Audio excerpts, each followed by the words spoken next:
is not in vain. Now concerning the collection for the saints, as I directed the churches of Galatia, so you also are to do.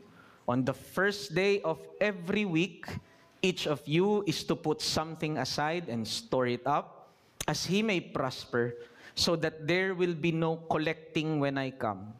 And when I arrive, I will send those whom you accredit by letter to carry your gift to Jerusalem. If it seems advisable that I should go also, they will accompany me. Tayo po, mga kapatid, ay dumulog sa Panginoon sa pananalangin. O aming Diyos, maraming salamat sa patuloy na pangungusap mo sa amin sa iyong banal na salita.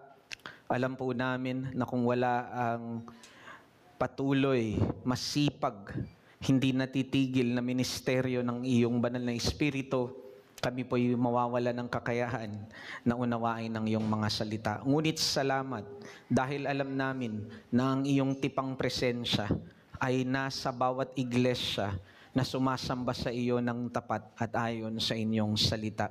At sa pamamagitan ng mga ordinaryo, simpleng pamamaraan ng pagsamba, Panginoon, naririto't kinakatagpo mo ang iyong iglesia sa pamamagitan ng iyong salita at ng iyong katotohanan.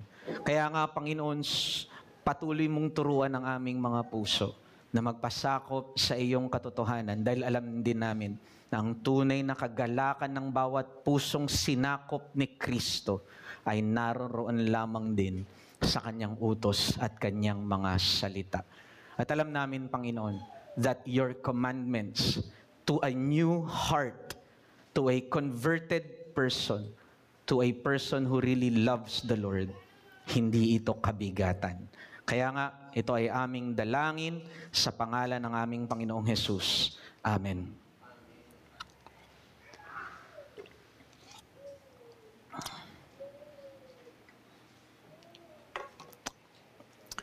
Mga kapatid, hayaan niyo pong simulan ko ang pangangaral na ito sa pagpapaalala lamang sa atin o pagpasok ng tema patungkol po sa mga Filipino mountain climbers. Alam niyo po, last month ng May o Mayo ay mahalagang buwan ito sa mga Filipino mountain climbers. If you remember, noong 2006 ng May, there were 8 Filipino mountaineers who were able to reach the peak o the mountaintop of Mount Everest. Sina Leo Oracion, Erwin Pastor Emata, at siguro yung familiar kayo, yung isa si Romy Garduce, no, to name a few. At isa po sa interview ni Romy Garduce nung siya in-interview, no? Ito po yung sagot niya kung bakit daw sila umaakyat ng bundok. Why climb mountains? And twofold ang sagot niya. Una, sabi niya, because he loves the beauty of nature. At yung makita yung majestic views ng kalikasan is very fulfilling para sa kanya. At ang pangalawang dahilan niya is because it increases daw yung kanyang sense of accomplishment. At ito'y later on nagdudulot sa kanya ng greater motivation pagbalik niya ngayon sa kanyang actual na buhay. Now, I believe there are many and varied reasons why people climb mountains. Some for the nature's majestic view, escape sa stress at ma-relax. Basta wag ka lang aakyat para sumanib sa kilusan, no? May deep fulfillment at sense of accomplishment. Pero kahit anumang rason, kapatid, ang pag-akyat sa bundok, anuman ang dahilan mo, kailangan mo pa ding bumaba mula dito, pabalik sa kapatagan, upang harapin at balikan ang iyong naiwang tungkulin at responsibilidad sa buhay. After seeing that majestic view, after the rest it granted, the next thing to do is go down and get back to life and work.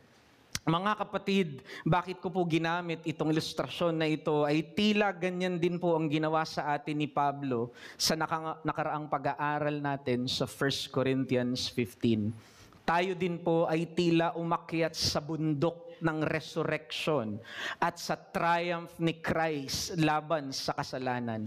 Christ swallowed up death in victory. And so Paul can taunt sin and say, "O death, where is your sting? O death, where is your victory?"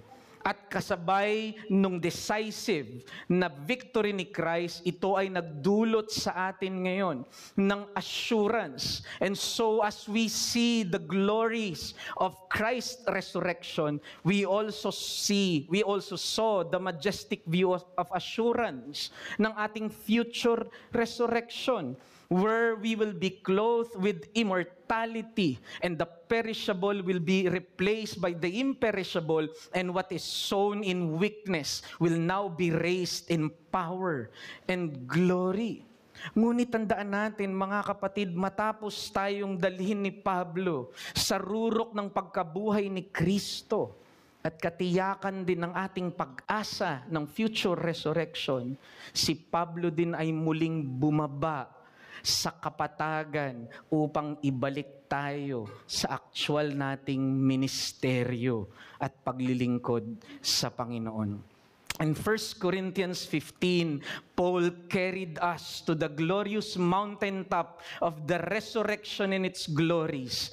But here in chapter 16 ng 1 Corinthians, Paul will lead us back to the ground of ministerial service and its actual applications in our church. At mahalaga ito, mga kapatid, dahil kung minsan ay hindi ho ba may pakiramdam tayo na parang gusto na lamang nating manatili doon sa tuktok ng bundok at hindi na matapos yung nasisilayan nating kalwalhatian. Ngunit tandaan natin, hindi ganyan ang buhay Kristiyano at hindi rin ganyan ang disenyo ng Diyos pagdating sa doktrina at sa theology. Because we are called to apply our theology. We are called that doctrines must translate to duty, and the glorious truths that we now possess in Christ must find its practical applications and actual service sa ating paglilingkod sa Kanya. Surely we saw the views of heavenly hope, but certainly we must come down to the earth of practical churchmanship. At pansinin po ninyo, mga kapatid, gaano po ka-practical ang unang binuksang tema ni Pablo doon sa 1 Corinthians 16 verse 1. Notice, Paul said in verse 1, "Now concerning the collections." Now concerning the collections. Patungkol sa mga ambagan at pagkakaloob ng mga banal. Now remember, itong phrase na ito, di ho ba, na nakikita natin yung now concerning. Ilang beses po itong makikita natin sa sulat ni Apostle Paul. Naalala nyo na ito po ay tinawag nating Corinthian correspondence. Ang ibig sabihin po ng Corinthian correspondence is sinasagot po ni Pablo yung mga inquiries ng mga taga-Korinto. Kaya every time na makikita niyo yung phrase ni Paul, hindi lang filler yun. Now concerning, hindi lang yun basta na salita lang niya, na pandagdag lamang kasi nag-iisip pa siya ng sasabihin niya. No, yung now concerning na yon is intentional sapagkat ito'y sumasagot doon sa mga previous inquiry ng mga taga-Korinto kay Pablo. Naalala nyo sa chapter 7, patungkol ito doon sa sexual immorality, sinabi niya yun. Now concerning this. At pagdating sa chapter 8, verse 1, anong sabi niya doon? Now concerning food offered to idols. Pagdating sa chapter 12, yung tanong din nila patungkol sa mga spiritual gifts. Sabi ni Pablo yun, he introduced that and he answered that to them. Now concerning the spiritual gifts, I do not want you to be ignorant. At dito, pagdating sa dulo ng sulat ni Pablo, ay kanya namang ipinasok itong napaka-practical and sabihin na nating may kinalaman sa ating actual na paglilingkod sa Panginoon, now concerning the collection for the saints. This means, when it comes to this issue about giving, the Corinthians are already aware and they already expressed their willingness to to participate in the collections for the saints. This explains, brothers, kung bakit napaka-straightforward at napaka-igsi lamang ng pagsulat ni Pablo patungkol dito sa tema ng pagbibigay. Just imagine, 4 verses. Pero na maalala ninyo, sa 2 Corinthians, gumugol si Pablo ng 2 chapter, chapter 8 and 9, para i-remind sa kanila, dahil nakalimutan ng mga taga-Korinto yung kanilang duty o yung kanilang pangako ng pagkakaloob sa Panginoon. Pero dito, maigsi lamang, straightforward, unapologetic si Pablo because in the first place, they already expressed. Nakasama na ito sa sulat nila. At walang paligoy-ligoy si Pablo patungkol sa tema na ito ng pagkakaloob. Now, yung term na collection ay makikita natin na ginamit ito ni Pablo as a term related ito doon sa work of benevolence. So, hindi po ito yung actual na mga offering na ginagawa natin. Though summed up yung principle, makikita natin, kasi alam natin na hindi naman natin mapaghihiwalay yung ating ministry ng pagkakaloob sa Panginoon. Pero in particular, this speaks about the giving of benevolence o pagtulong sa mga mahihirap na kapatiran doon sa Jerusalem, which is a constant theme in the letters of Paul. Kung maalala nyo sa Galatians chapter 2 verse 10, binanggit niya ito, only that I remember the poor, and that is what I am eager to do. In Romans 15:25 to 27, alam natin yung Romans is a missionary letter. Paul has never encountered face-to-face yung mga taga-Rome na mga believers, pero sumusulat siya as a missionary to them to encourage them to participate in mission work as well as in supporting the poor brothers or the poor saints in Jerusalem. So sa verse 25 to 27, basahin ko lamang. At present, however, I am going to Jerusalem bringing aid to the saints. So pansinin niyo yun. Ganun din yung tema niya, I will bring aid to the saints. For Macedonia and Achaia have been pleased to make some contribution for the poor among the saints at Jerusalem. So pansinin niyo, ginamit niya dito yung term na contribution at aid at hindi collection. But it's the same thing. Sabi ni Pablo, for they were pleased to do it, and indeed they owe it to them, for if the Gentiles have come to share in their spiritual blessings, they ought also to be of service to them in material blessings. No, so may usapin dito ng reciprocity ba to o co-labor? Well, we can discuss it later. We have no time for that. Pero makikita lang natin dito na somehow itong collection at yung word na contribution ay patungkol dun sa tulong na ibibigay sa mga suffering brethren sa church ng Jerusalem. And so the reason why Paul was also straightforward, direct, pagdating dun sa issue ng pagkakaloob, hindi siya nagpaligoy-ligoy is because una, nag-express na yung mga taga-Korinto ng willingness nila to participate. But the second is because they are indebted. Sabi doon ni Pablo, they are indebted to the saints in Jerusalem. Sapagkat kung wala din sila, ay hindi rin kakalat ang ebanghelyo sa lahat ng mga iglesia sa Asia Minor. And so may dalawang dahilan, mga kapatid, kung bakit kasi naghirap yung iglesia doon sa Jerusalem. Una, dahil sa matinding persecution. Alam natin, mga kapatid, na yung mga Jewish authorities ay matindi yung ginawang pagtuligsa sa mga bagong mananampalataya. It's either they were disowned by their families.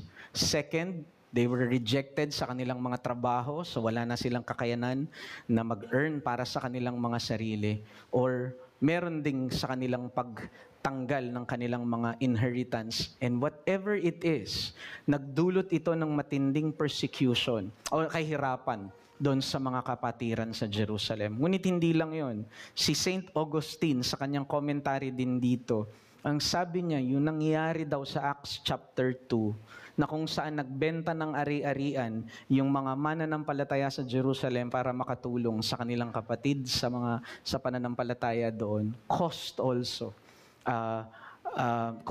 poverty. Pero makikita ninyo sa kabila nun, they were willing to do that kasi alam nila na yung mga kapatiran nila ngayon, kapag natuto ng Ebanghelyo pabalik sa kanilang mga cities, ay magbubunga yun ng pagkalat ng Ebanghelyo at pag-establish ng iba pang mga iglesia. So somehow this explains yung indebtedness na meron yung mga taga-Corinto, yung mga taga-Macedonian at Achaia. And that is why Paul was so straightforward and unapologetic patungkol sa tema na ito ng pagbibigay. But I believe, brothers, what really explains Paul's straightforward and direct command to the Corinthians regarding the theme of giving is because of Christ's lordship and kingly rule over them. Remember, brothers, in 1 Corinthians 15, kung ano na yung pinakita ni Pablo sa kanila. Dinala sila ni Pablo sa rurok ng glorious resurrection ng ating Panginoong Jesus that shouts to them, Christ is King. He is your Lord. And in verse 25, they were reminded that Christ must reign until He destroy every rule, authority, and power. And in verse 27, they were reminded that God has put all things under the feet of Christ, and He will vanquish all His enemy until the last enemy to be destroyed is death. And so the reason why Paul was straightforward and direct about this theme of giving is because Paul knows that the Corinthians are already willing subjects of King Jesus and that they are already part of His kingdom rule. So Christ's kingly reign, brothers, over the Corinthians, which Christ gained through His resurrection, ang lumikha sa puso ng mga taga-Korinto na itong gospel obligation na ito towards giving to the work of the kingdom. And this is something Paul was already hammering even in chapter 10 to 11 pa lang patungkol naalala nyo sa Lord's Supper. Anong sabi ni Paul doon sa Lord's Supper? Kasi may mga hinihiyang kapatid na mahihirap at ang nagpapahiya sa kanila ay yung mga mayayaman na kapatid na may-ari nung kanilang worship place. Anong sabi doon ni Pablo sa kanila? Sino kayo ang tunay na patron king ng iglesyang ito ay walang iba kung hindi si Kristo. Christ is their patron king. And so whatever it is, who you are, kung sino ka man, ikaw ay dapat lumuhod sa paghahari ni Kristo. So I believe the principle that is advanced here, mga kapatid, is that we must learn that kingdom giving stands upon the unapologetic kingly rule of Christ over His people. Kingdom giving first grounds itself in Christ's kingly rights. Kingdom giving first grounds itself to Christ's kingly rights. And so mga kapatid, sa umagang ito, hayaan nyo na ito yung mensahe na idiin ko sa bawat isa sa atin. Tandaan po natin, Christ's gracious rule compels conquered hearts to willingly participate in the kingdom ministry of giving. Ang mabiyayang paghahari ni Kristo ang nag-uudyok sa bawat sinakop na puso na magalak na makibahagi sa ministeryo ng pagkakaloob. Kanina inawit po natin yung crown Him with many crowns. Putungan si Kristo ng lahat ng korona. I love the Lord Jesus Christ, and I know all of us loves the Lord Jesus Christ. And we want every crown to be submitted, to be offered under the feet of Christ. Pero totoo ba ito sa atin? Kasi baka may mga korona sa ating mga buhay na hindi pa nating tunay na sinusuko sa Panginoon. Crown Him with many crowns, the Lamb upon His throne. Awake my soul and sing of Him who died for thee, and hail Him as thy matchless King through all eternity. Surely Christ's authority as our matchless King must bear weight over our giving. Surely Him being our matchless King must bear weight over how we handle our money and treasury. Brothers, Christ is either Lord of all or none at all. Si Kristo ay either Panginoon ng lahat o hindi Siya ang iyong Panginoon.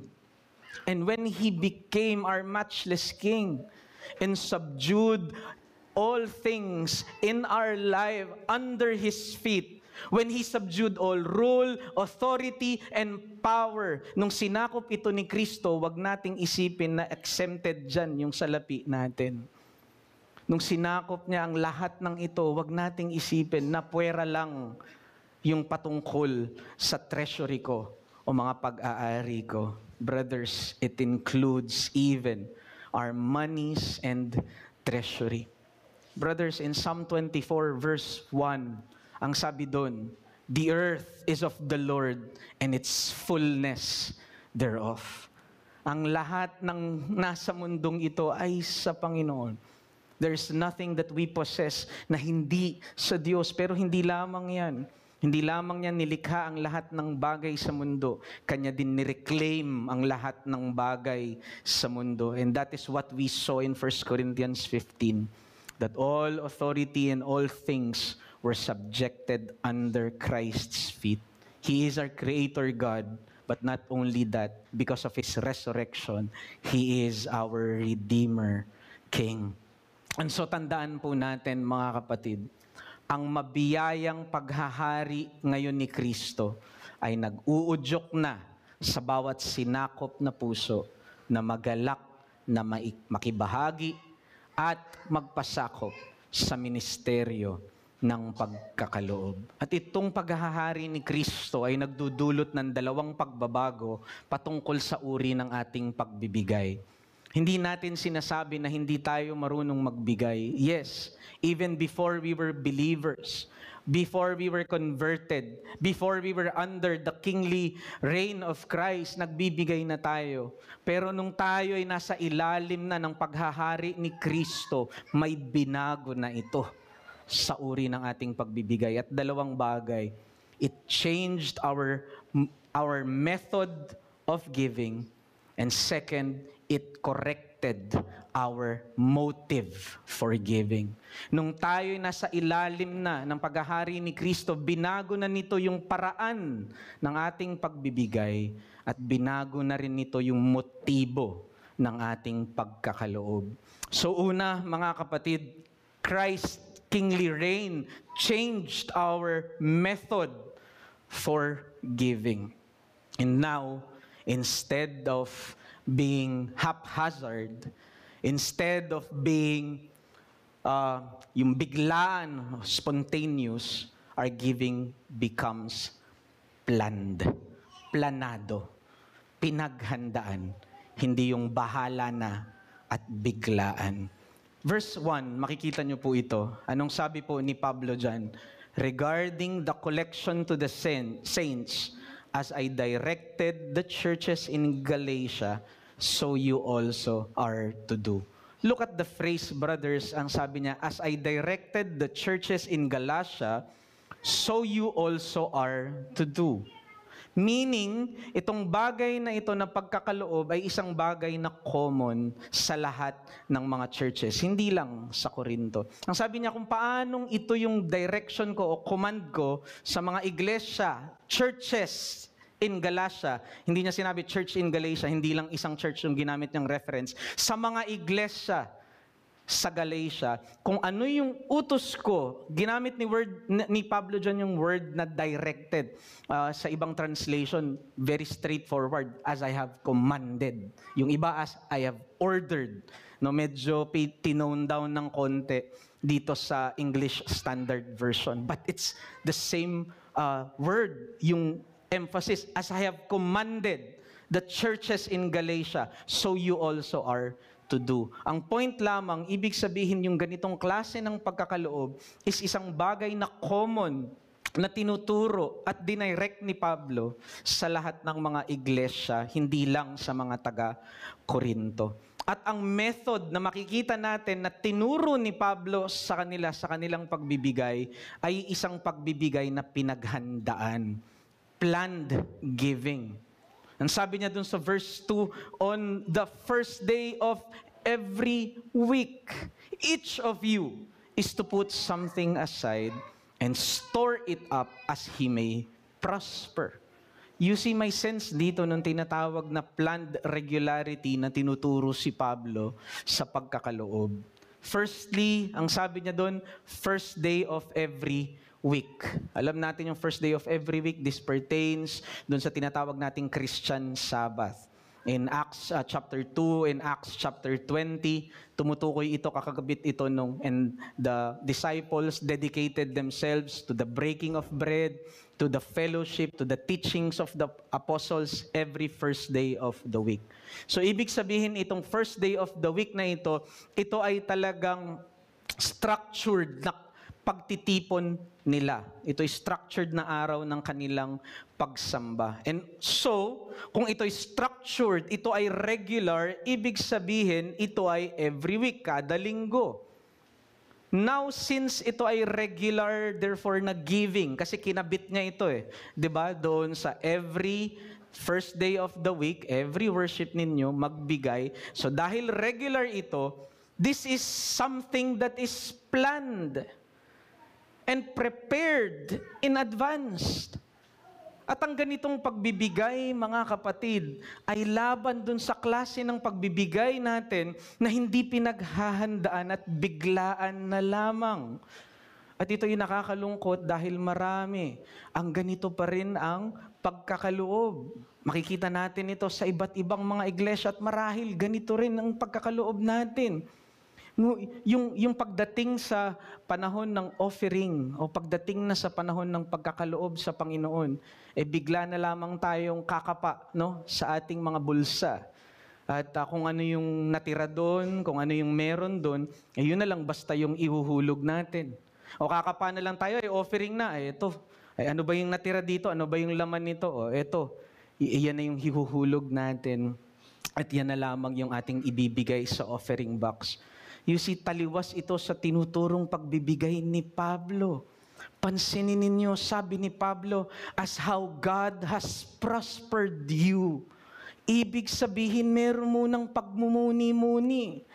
As how God prospered you, pinag-isipan mo yung pagkakaloob mo kasi sinukat mo muna ito sa kung paano kang pinagpala ng Diyos. At ang sabi ni Pablo, ayon dun sa contemplation mo, ayon dun sa meditation mo, kung paano ka pinagpala ng Diyos, then dun ka magbigay. That is lost kapag biglaan ang ating pagbibigay. Kapag basta umabot na lang dun, dun ako magbibigay. That contemplation, that meditation is lost sa biglaan na pagbibigay. And so, ang dapat na tinuturo ngayon ng kingly rule ni Christ when it comes to our giving is dinadala tayo nito sa isang planned na giving o pinaghandaan. Hindi yung bahala na at hindi yung biglaan na pagkakaloob. Brothers, kung meron tayong modelo ng pattern or method ng pagkakaloob, walang iba kung hindi ang ating Panginoong Hesukristo. Brothers, tandaan natin, ang pagkakaloob ng Panginoon sa atin ay hindi bahala na o tira-tira na lang. In Ephesians chapter 1 verse 4, remember, ang sabi doon, before the foundation of the world, God has chosen us in Christ. And He predestined us, that's your word. He planned for us to become adopted as sons in our Lord Jesus Christ. And in verse 7, anong sabi doon ni Pablo?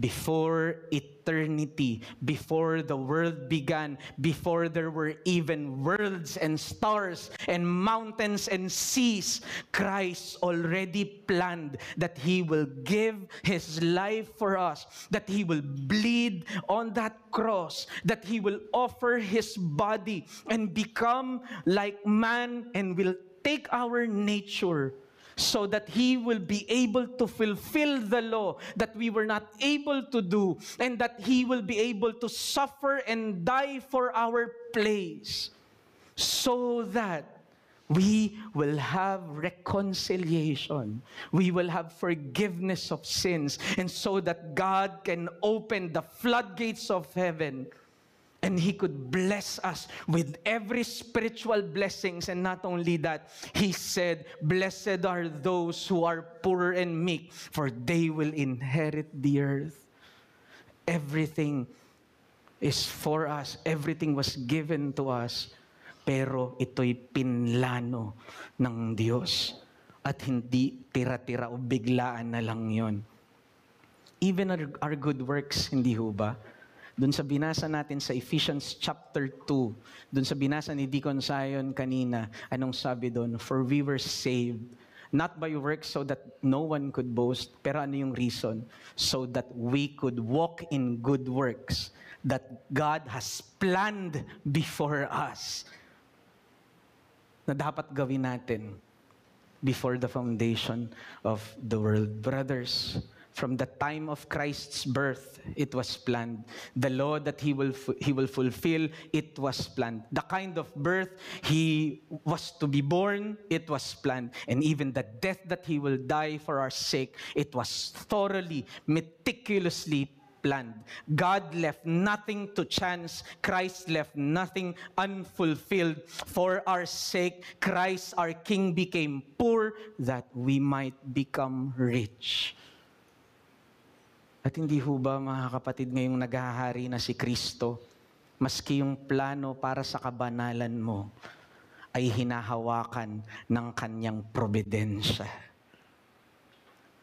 Providence is God's application of His decrees and plan.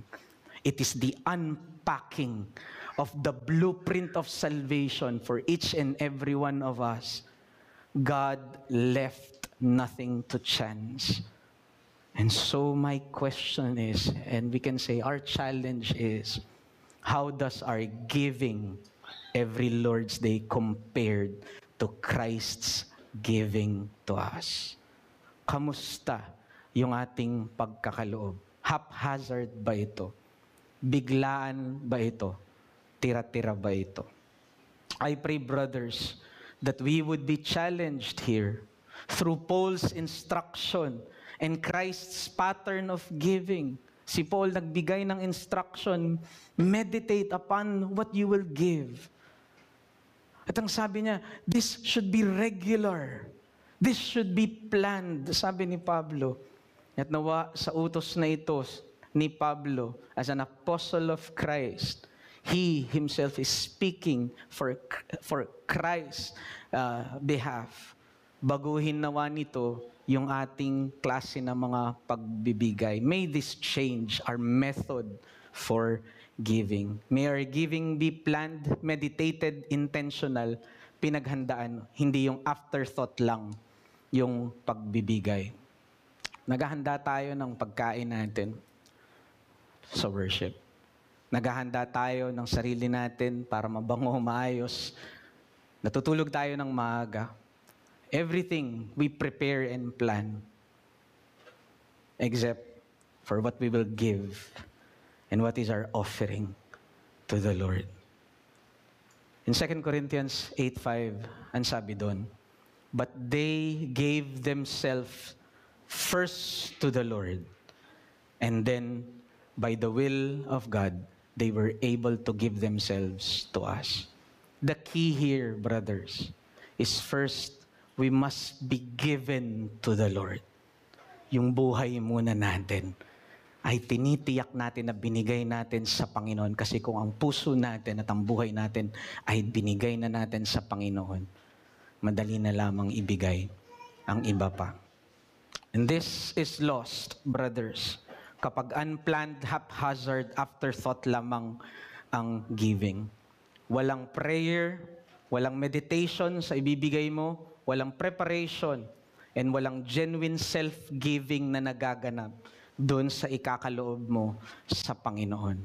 Kapag biglaan lamang ang ating pagkakaloob. Because brothers, I believe, this kind of giving is what is really sanctifying para sa atin. Bakit? Dahil sa ganitong pagbibigay, sinisikap natin na laging sariwain at salaminin ang kaligtasan at ibanghelyo ni Kristo para sa atin. In this kind of planned and prepared giving, it reflects and refreshes the gospel to us. And so in turn, it mortifies ungratefulness, materialism, and stinginess in our hearts. Kapag patuloy nating sinasariwa ang ibanghelyo, maski sa ating pagkakaloob, pinapatay nito yung pagmamahal sa mundo sa salapi. Pinapatay nito yung pagiging madamot sa ating puso at pang-iidolo natin sa kayamanan. So part of cheerful giving pala is planned and contemplated giving. Part of cheerful giving is planned and contemplated giving.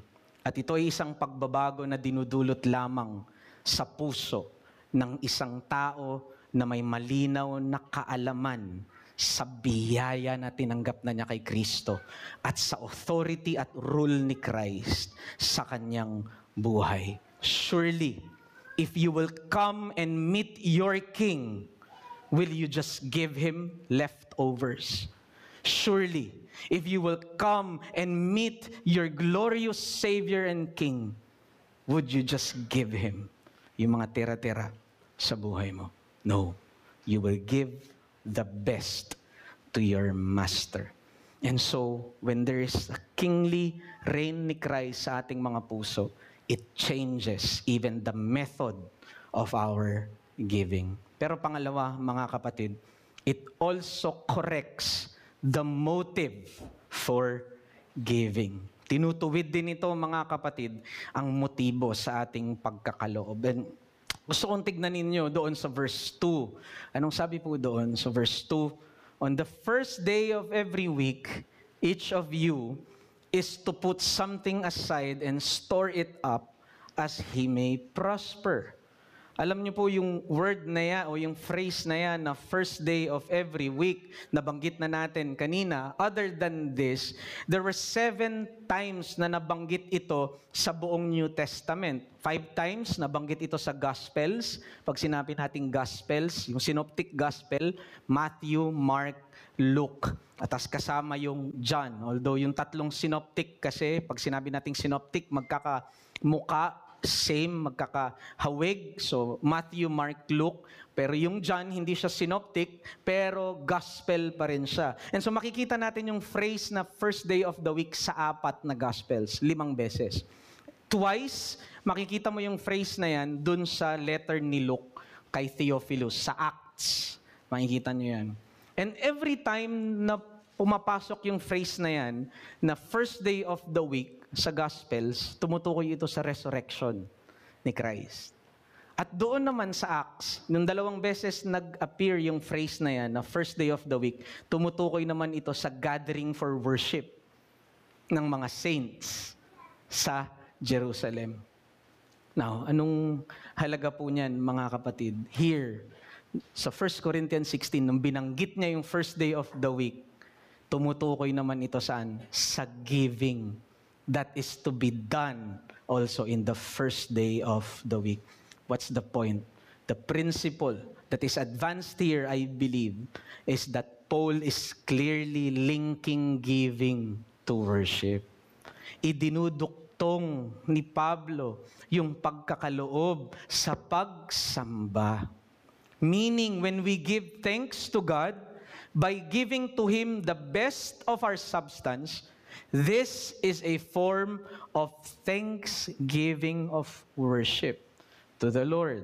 Kaya no wonder, sinabi niya magbigay kayo dun sa first day of the week. In Philippians 4:18, maalala niyo yung sabi ni Pablo, pasasalamat niya sa mga taga-Philippi, sa kanilang support, sa kanyang ministry.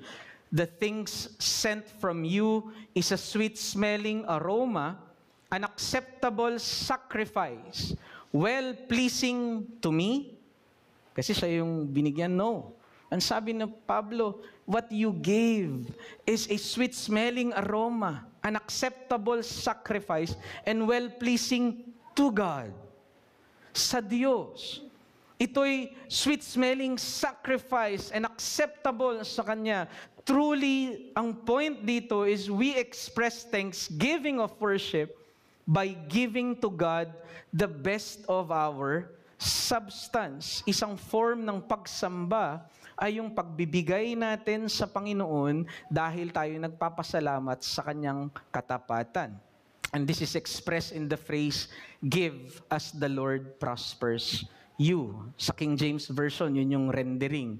Give as the Lord prospers you. So our giving, therefore, is a response of thanksgiving to God's prospering, to God's grace, and to God's blessing.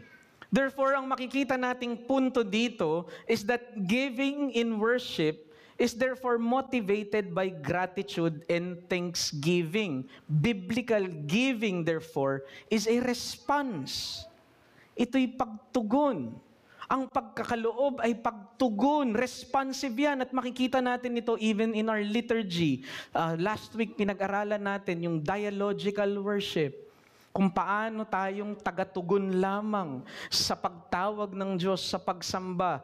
At pag tinawag tayo, tayo'y magre-respond.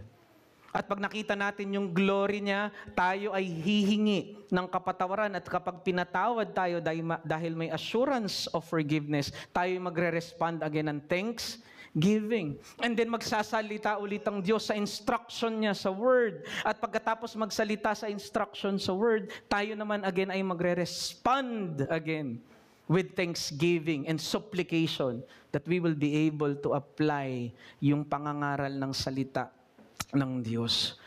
Brothers, kung mapapansin ninyo, lahat ng ginagawa natin sa pagsamba, pag-awit, pananalangin, pakikinig ng salita, sacraments, ay lahat ay tugon na pasasalamat ng pagsamba sa Diyos. What makes offering different?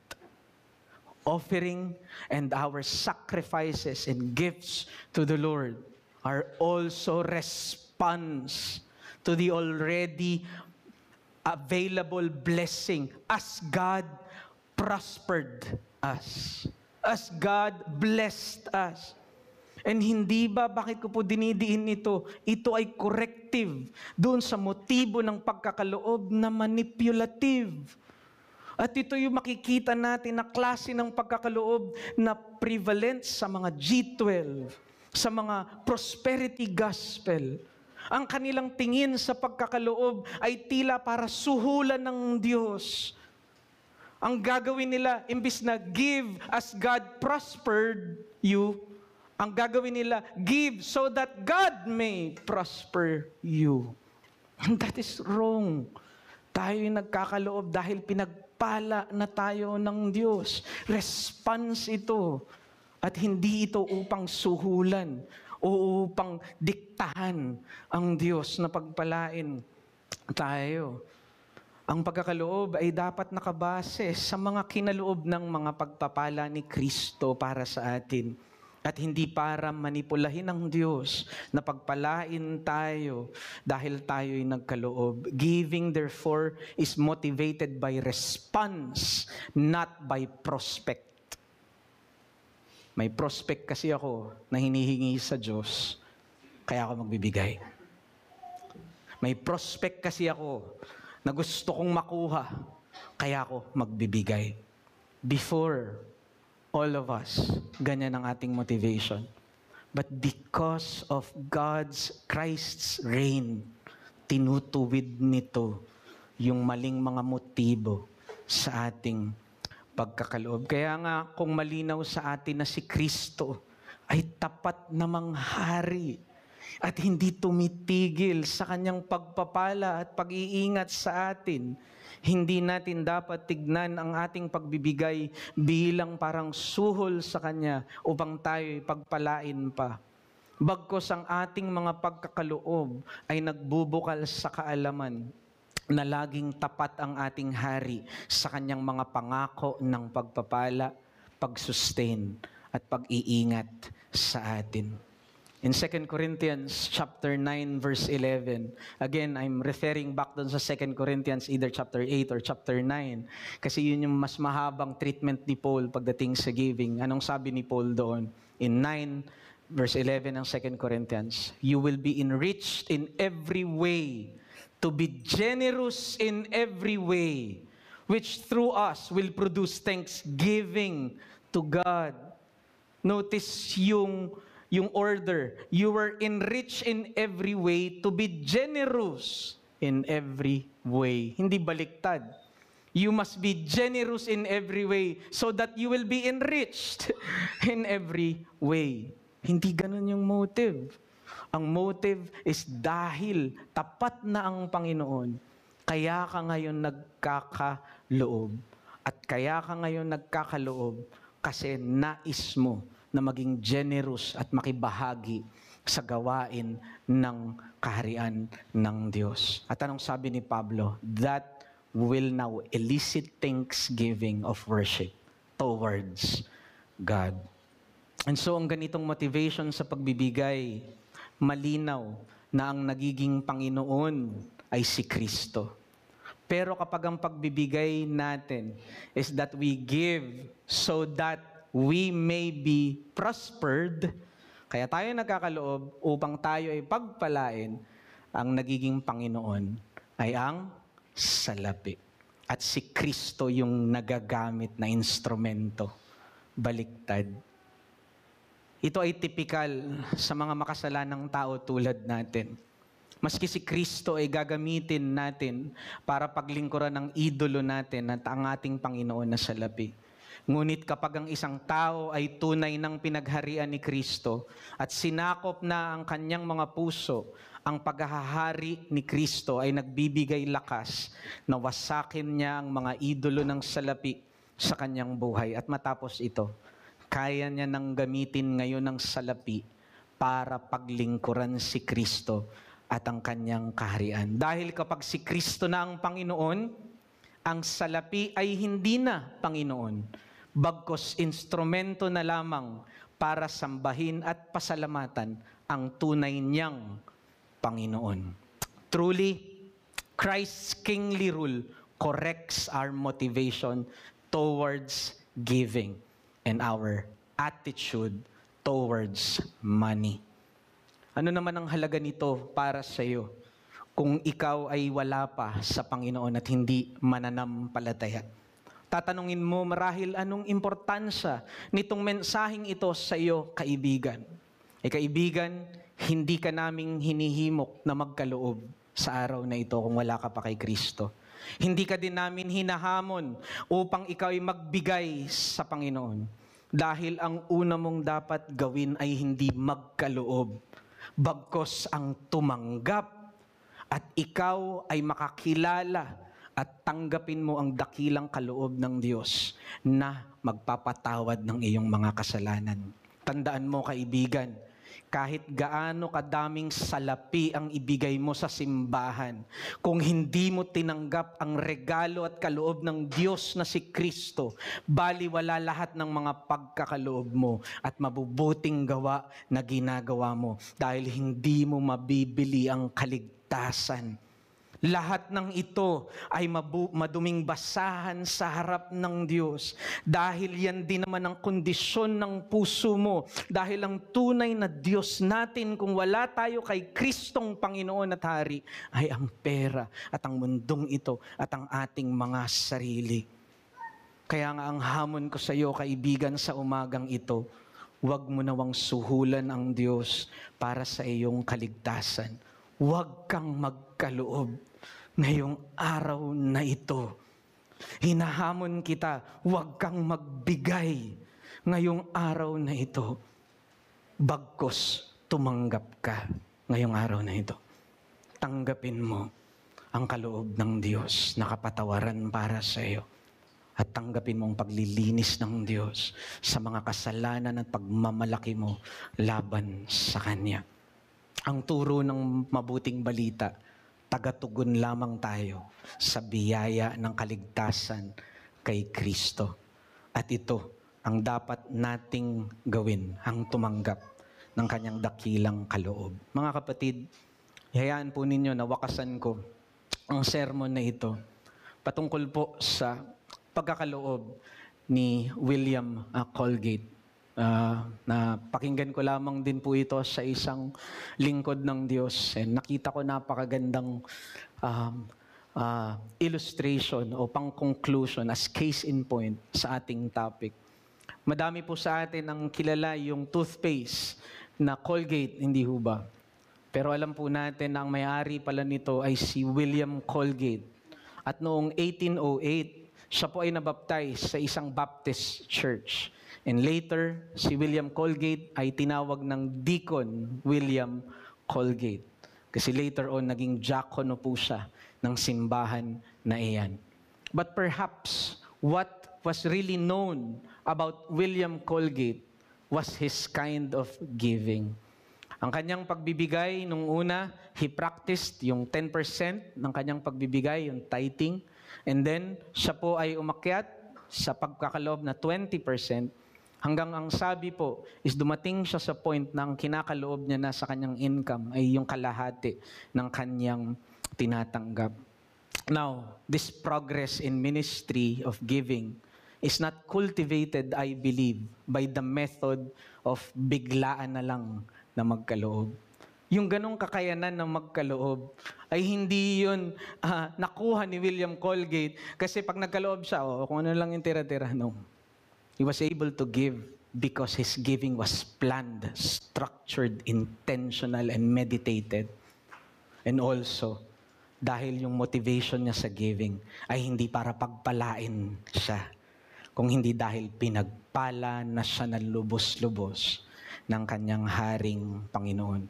Mga kapatid, hindi ko po sinasabi na lahat tayo ay gayahin natin si William Colgate, na ganito na yung dapat maging pagkakaloob ng mga taga-Reform Baptist Church. Hindi po yan ang sinasabi ng pangangaral na ito. Ngunit naway magamit natin yung kanyang patutuo upang maging modelo at inspirasyon sa atin tungo sa magalak na partisipasyon sa ministeryo ng pagkakaloob sa ating Panginoong Hesus. Dahil ang ating Hari ay may tagubilin sa atin sa kanyang mga salita bilang kanyang tagasunod. Ang sabi po niya sa 1 Timothy 6:17-18, and I will end in this challenge. 1 Timothy 6:17-18, paalalahanan mo ang mga may kakayanan sa mundo ngayon na huwag maging mapagmataas at huwag nilang ilagak ang kanilang pag-asa sa kanilang salapi, kundi sa Diyos lamang na siyang mabiyayang nagkakaloob ng lahat ng bagay sa kanila. Turuan mo sila na gumawa ng mabuti, na maging mayaman sa mabubuting gawa, at maging mapagbigay, at maging handa na laging magkaloob.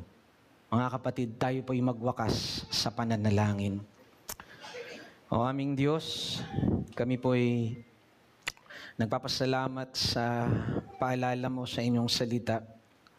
Lord, alam po ninyo in clear conscience, alam ng simbahang ito, ng Reformed Baptist Church, na hindi ito ang laman ng pulpito Hindi ito ang tema lagi na pinapangaral ng simbahang ito.